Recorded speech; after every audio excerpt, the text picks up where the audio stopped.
روز اول قتل باب اسفنجی. روز داشتم مثل بقیه روز داخل شهر میچرخیدم که یهو متوجه یه چیزی شدم. احساس میکردم یه کسی داره نگام میکنه، یه کسی دنبالمه. منم که ترسیده بودم پس رفتم سمتش، اما چون ترسیده بودم یه حسی به میگفت برگرد بابا. اما نتونستم دووم بیارم و رفتم ببینم چیه. متوجه یه چیزی شدم، صدای لرزش سرفه می اومد که دفعه‌ای که من هر چقدر میرفتم جلوتر معلوم نبود چی بود. ساعت 7 صبح پاتریک. بذار ببینیم تلویزیون چی میگه. خب ببینیم چی میگه. یک خبر فوری برای شما دارم. او گفت خبر مهم. به همراه زمین‌های خونالود پیدا شده و همینطور انفجارها. حتما مواظب خودتون باشین و بیرون خونه هم نیاین. یا اول فرض خون در چند جای شهر دیده شده؟ بذار برم بیرون ببینم. صبحم شده.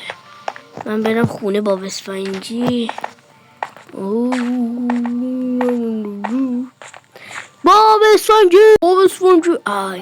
اولین باره که بیدار نشد. برم جلو در خونهش ببینم. باب اسفنجی. باب اسفنجی اینجا نیست؟ نه. کجا میتونه رفته باشه؟ او خدای من نکنی که یکی از اون دزدا کشتتش. یا خدا، چرا رفته رستوران خرچنگ؟ اما همیشه به من میگه با برم دنبالش. بودو وای، کجا باید رفته باشه این؟ من اصلا کجا دارم میرم؟ خسته شدم، ولش کن. یه ذره همبرگر بخورم. البته گوش هنوز نونا و سساشو ندارم، برم بگیرم. راستی صبر بکن، چیکار داشتم میکردم؟ باب اسفنجی چیکار بکنی؟ باب اسفنجی کجا رفتی؟ من بیا قرارم. نه بذار ببینم تو رستورانم. وای، رستوران ترکیده. وای، این چه بلایی سر رستوران اومده؟ نکنه باب اسفنجی کشته شده؟ وای، حیف نوناست، نونای من. نه،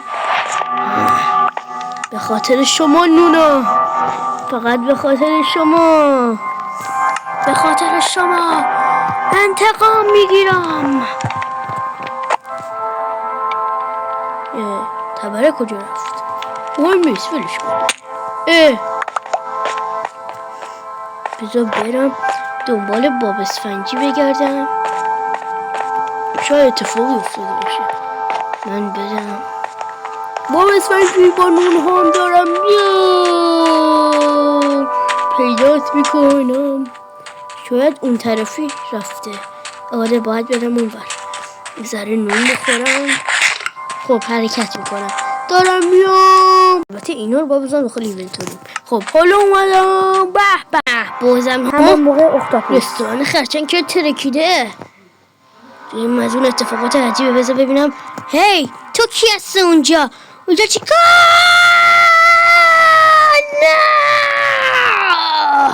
نه، یه فندک اینجاست، یه TNT. نه، دارو قایم شد. نه، تموم شد. باید تموم شده باشه. اینجا کجاست آیرون گالم؟ اینجا چرا اینجوریه؟ یکی اینجا بوده. نه، وای باب اسفنجی، بیشتر نگران میشم اینطوری. کجایی؟ دارم میام. بودو، یعنی کجایی؟ آخه تو کجا میتونی رفته باشی؟ باب اسفنجی. اینجا کجاست؟ خون؟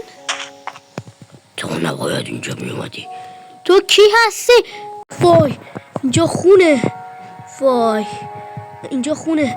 شاید باب اسفنجی اینجا باشه. باب اسفنجی دارم میام. تو دیگه کی هستی؟ اینجا نباید میومدی. آیا به نظرتون پاتریک کشته شد؟ اگه از ویدیوهای چند قسمت خوشت میاد سابسکرایب کن.